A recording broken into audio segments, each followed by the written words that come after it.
옛날에 한 20년 가까이 전에 아침형 인간이라고 하는 게 굉장히 또 유행을 한 적이 있었거든요.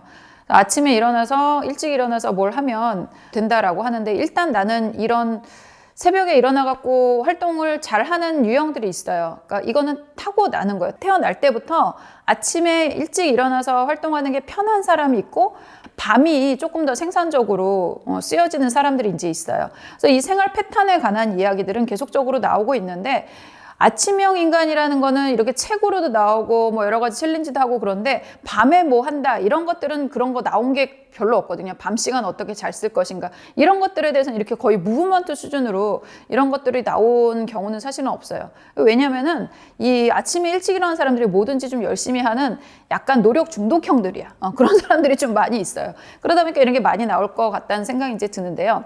실제로 연구를 해보면 아침에 일찍 일어나서 활동하는 사람들이 더 생산성이 높거나 더 성공을 한다는 그 연구 결과는 없어요.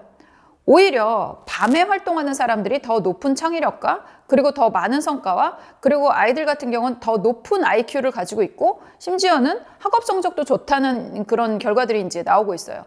오히려 어떤 현대에서 요구하는 그런 부분에 있어서, 지적인 부분이라든가 이런 부분에 있어서는 사실은 밤에 활동을 해갖고 막 한두 시까지 막 있고, 막 어쩔 땐 밤도 새고, 그런 사람들이 생산성이 더 높다라고 이야기를 하거든요. 그래서 이것이 된다고 해갖고 꼭 아침에 새벽에 일어나고 뭐가 된다 뭐 이런 거는 아닙니다.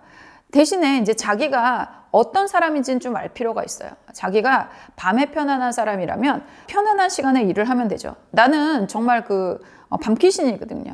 그래서 나는 밤 10시에서 새벽 2시, 요때가 굉장히 생산성이 높았어요. 이 시간에 거의 모든 책과 거의 모든 논문과 이런 것들이 나왔다라고 얘기를 할 정도로 요 시간이 굉장히 어떻게 보면 활동적으로 그리고 생산적으로 쓰여졌는데, 아이를 키우면서는 그렇게 할 수가 없는 거죠. 아침에 애를 깨워서 뭐 이렇게 준비를 시켜서 학교를 가야 되니까 그렇게 막 새벽 2시까지 있게 되면 수면 시간이 줄어들어서 어쩔 수 없이 이제 일찍 자고 일찍 일어나는 그런 생활 패턴을 가지고 갈 수밖에 없었어요. 그 시간이 이제 저한테 굉장히 고통스러운 시간들이었고요. 그런데 이제 또 아이를 그렇게 돌보지 않아야 된다 그러면은 그렇게도 이제 활동을 했다가, 지금은 또다시 사실은 밤에 일을 못 해요. 왜냐하면 나이가 드니까 밤에는 눈이 안 보여. 그래서 밤에는 이제 일을 안 하고 오히려 아침에 더 에너지가 있게 이렇게 몸이 바뀌었어요. 이것도 어떻게 태어난다라고 하지만 여러 가지 생애 주기에 따라서, 그리고 그 사람의 어떤 그 개인적인 특성에 의해서 또 바뀌게 됩니다.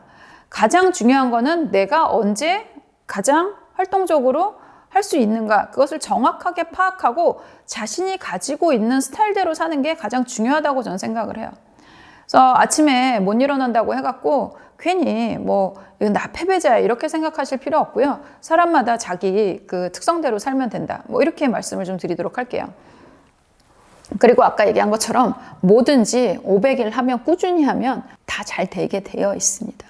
미라클 모닝 말고 미라클 이브닝 하시고 싶은 분들은 미라클 이브닝 하시면 되고요. 나이트 퍼슨들은 좌절하지 마십시오.